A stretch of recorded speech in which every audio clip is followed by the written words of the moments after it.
Hi, how are you? Welcome back. Here we're starting a new season of the Argentine Rugby Breakdown. This is a channel that we were going to talk about rugby in South America and the whole region. I'm Flore. I'm Pato. And today we're going to start this season talking about the new tournament called SRA, Super Rugby Americas, and what is this? Where does this come from? So, enjoy! Yes. Yes, creo que lo contamos.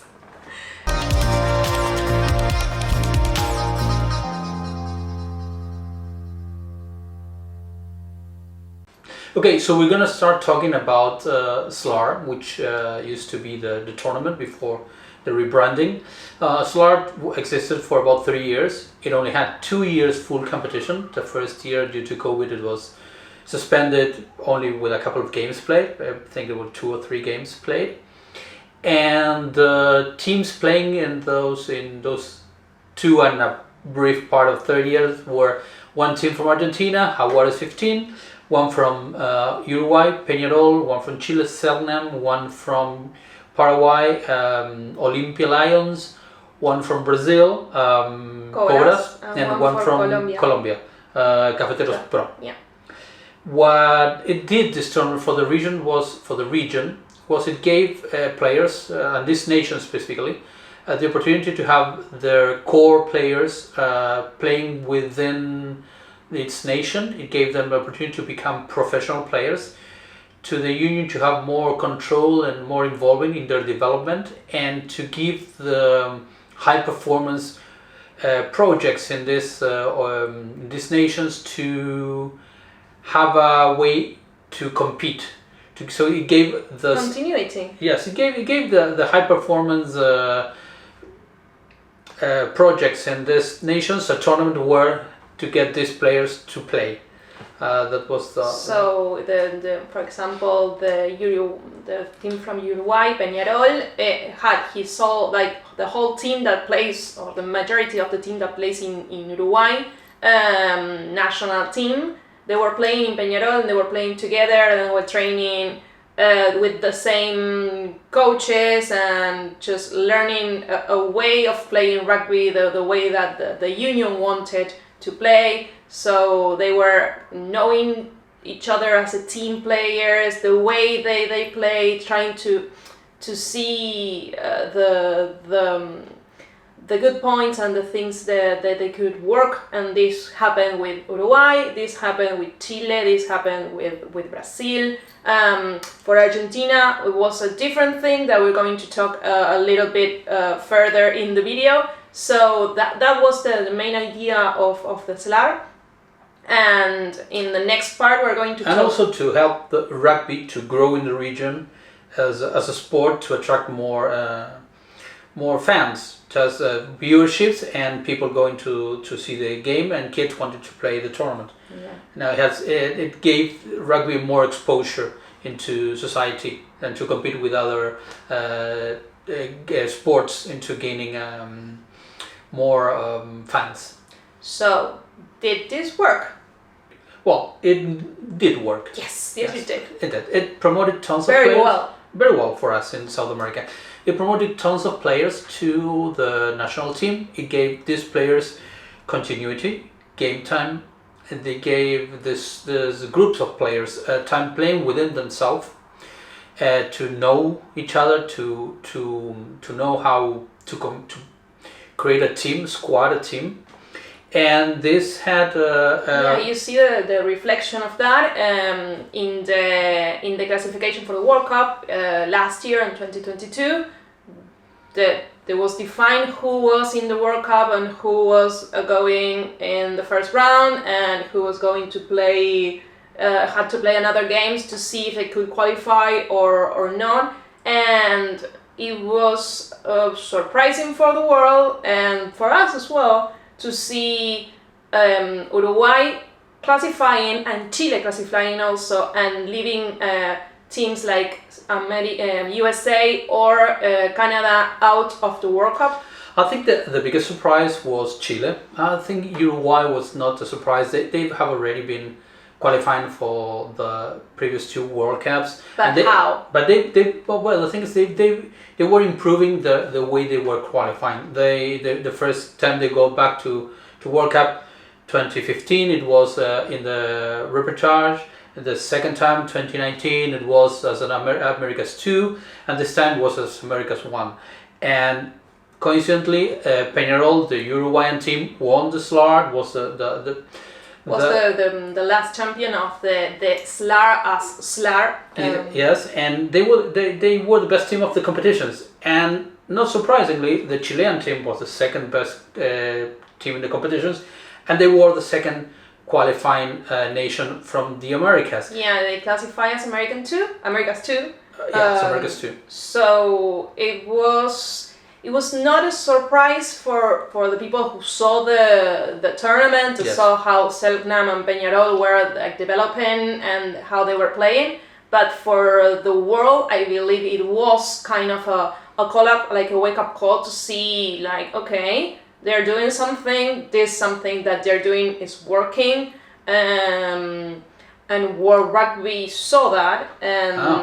Because previous years, Canada and the USA, they were qualifying without even trying at some point. And there was a shift of let's say, of performance and of, now they have it's not easy to classify as America's 1 or 2, and it was very obvious and they didn't see it coming, so that brought a lot of problems, a lot of trouble, because the next World Cup, it's 2031. 2031 will be played in America, in USA. So if your teams are not developing and they're not participating on the World Cup, and you're going to be the one that shows the world the World Cup 2030, you need your team has to be there, has to participate of the World Cup. Yeah.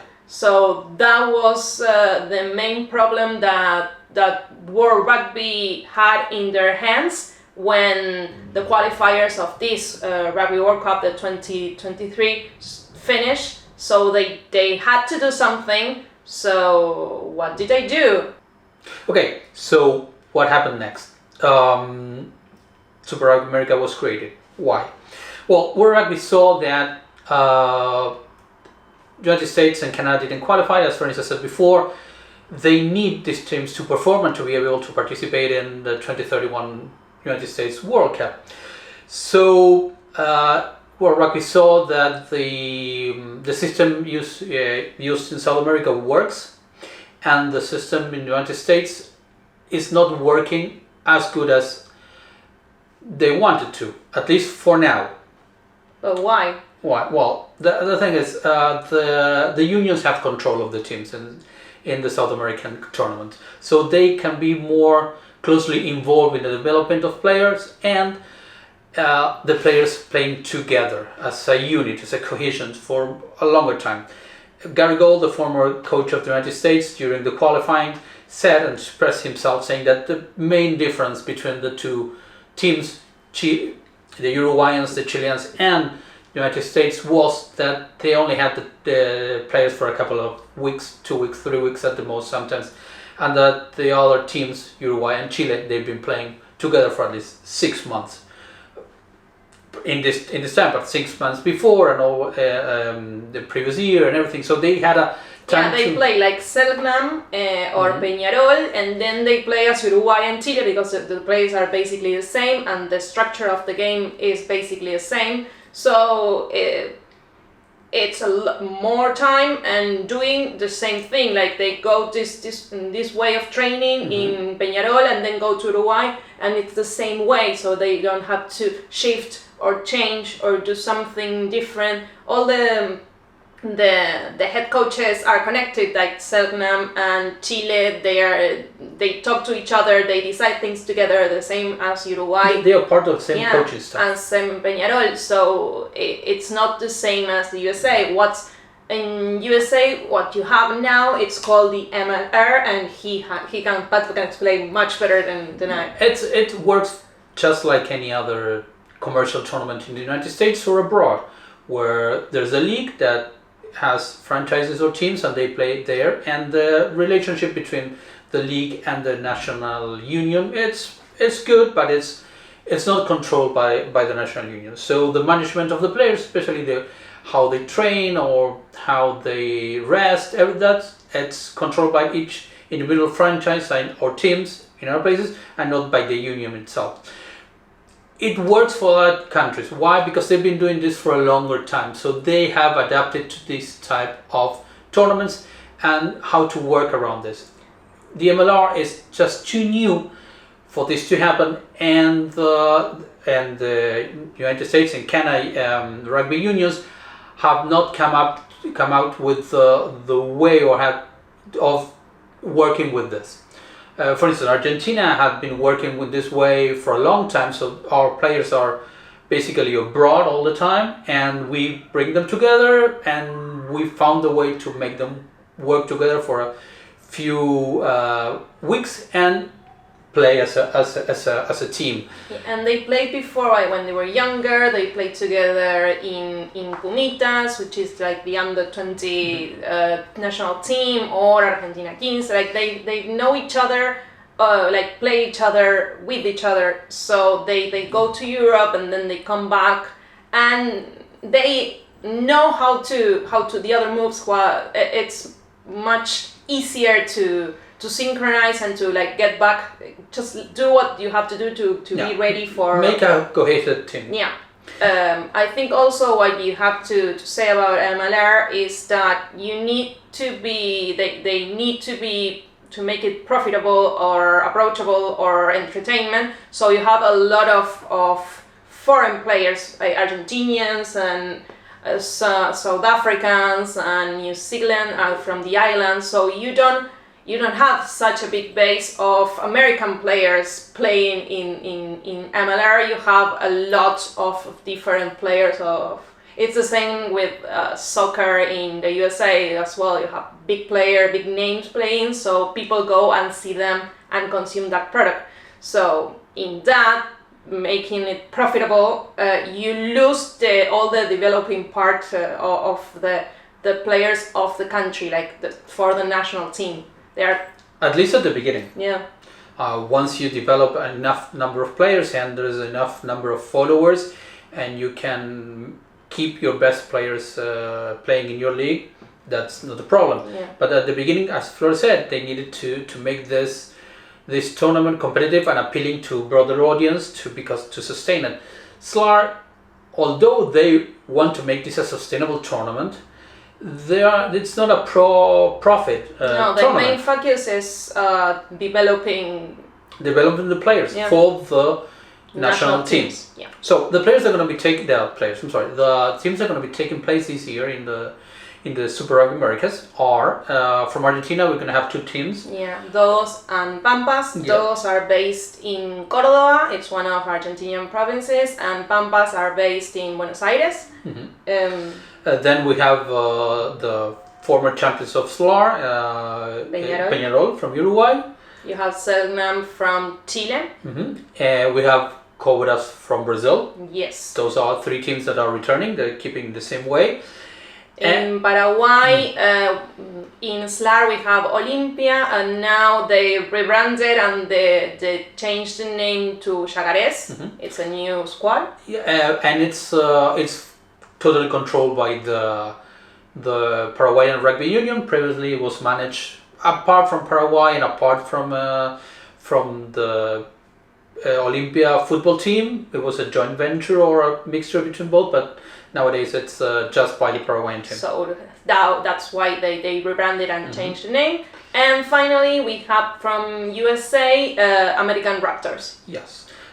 Which is a very particular squad because they have some Argentinian players, some Uruguay players, and Colombian players, and you have also players that come from another sports. Mm-hmm. So they are going to start like from scratch to start making that base of local players to have to insert on their national team.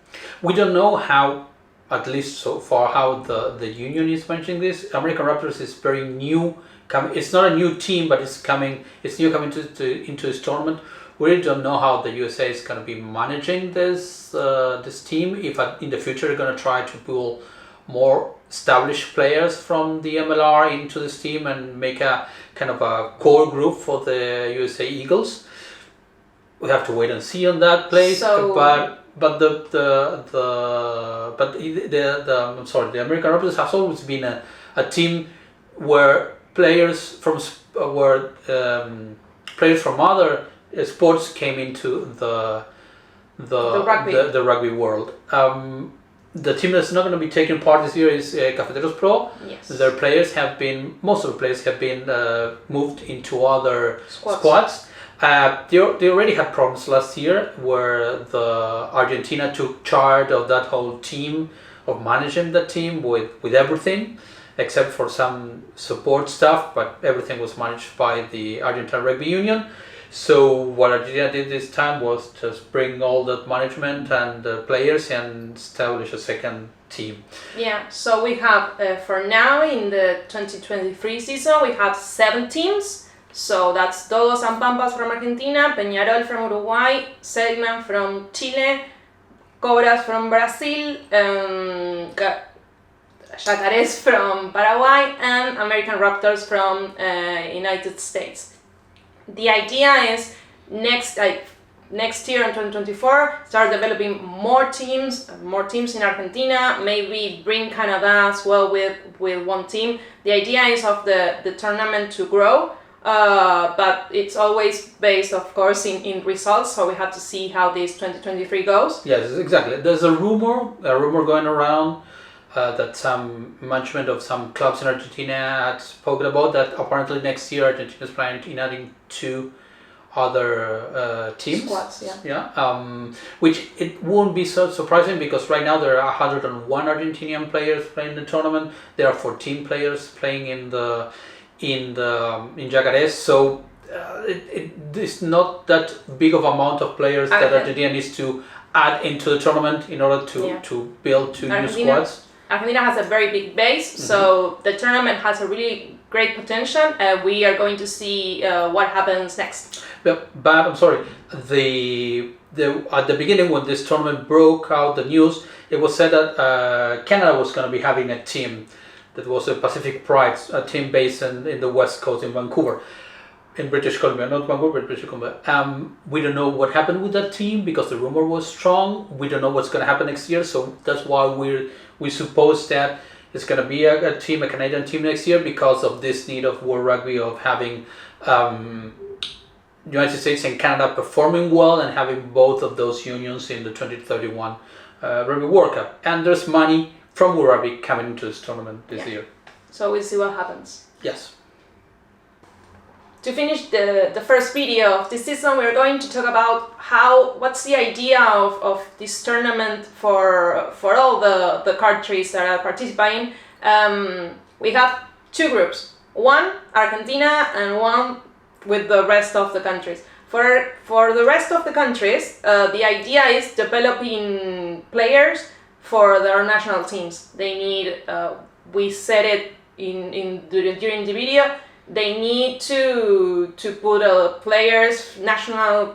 national players to play together, to have continuity, to keep playing together and bringing like the base and widening. Yes. Sorry. Expanding the base. Thank you. Expanding the base. So when they need to play as a national team, they have the experience, they know each other. It imitates what Uruguay and Chile did very good. So that's the idea of all of these countries. Mm-hmm. For Argentina, it's a different thing. They have a national team, we have a national team, we have players, a lot of players in Europe playing very well, doing really good things. Mm-hmm. What Argentina do with this tournament is develop young players to have that base for Pumitas which is the national team under 20, or Argentina 15, which is our national team that plays. They used to play with Uruguay and with Chile national teams and with the United States. It's like kind of a big cut of a national team. Yes, right now Argentina, the players here, what are playing in these tournaments are the third, let's say, tier players. Yeah, but are not by quality, but because of their age and in which type of teams they're going to be playing. Argentina has the Pumas. They're always playing abroad. 99% of them, they're playing there. So, and then we have the Argentina 15 players, where most of them are also playing abroad. Some in prime leagues and some in, for instance, Pro D2 in France. So these players are the third level, let's say, and that's why Argentina, it's choosing young players, mostly U23, under 23 years old, to develop them. So what we're doing is we're taking the players that are being trained and created in the high performance centers in Argentina, and we're giving them a tournament where they can come together, train, play, and grow, develop, and it's a first step into professionalism.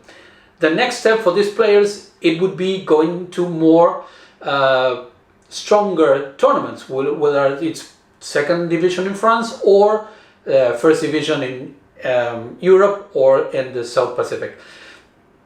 Right now, that's a tournament for Argentina. In the future, we hope that this tournament grows into replacing maybe the second division of France in a couple of years. But right now, the intent for Argentina is to replace the third level tournaments where some players are going, like the first division of Italy or Spain or to Portugal. Or the States. Or the States. Try to get those players, those young players, from going to that type of tournaments, keep them here, train them, and give them a tournament to play, give them money to play a tournament, and develop them in that way. Last year, Argentina lost 590 players to Europe. Most of them going to third or fourth level tournaments in Spain, Germany, Italy.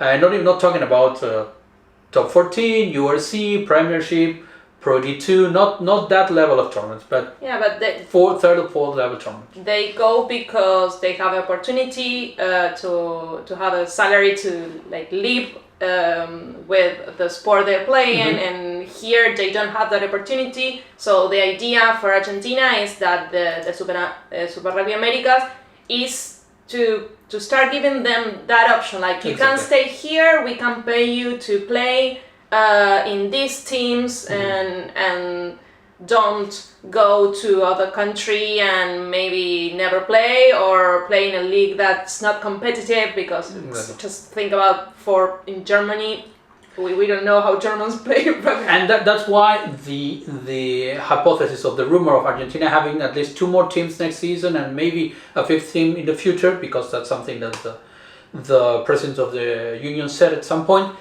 It's not rare. It's not exactly. It can happen because of the amount of players that Argentina is giving into Europe, let's say, in a way. No, they're living into. So if we have the resources to keep them here, especially young players, well, the players are there. The thing is, do we have the resources to build these squads, to pay them, and to build the infrastructure around them?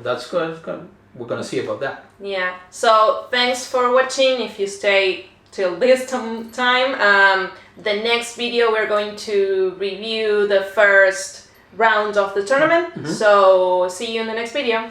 Bye. Bye.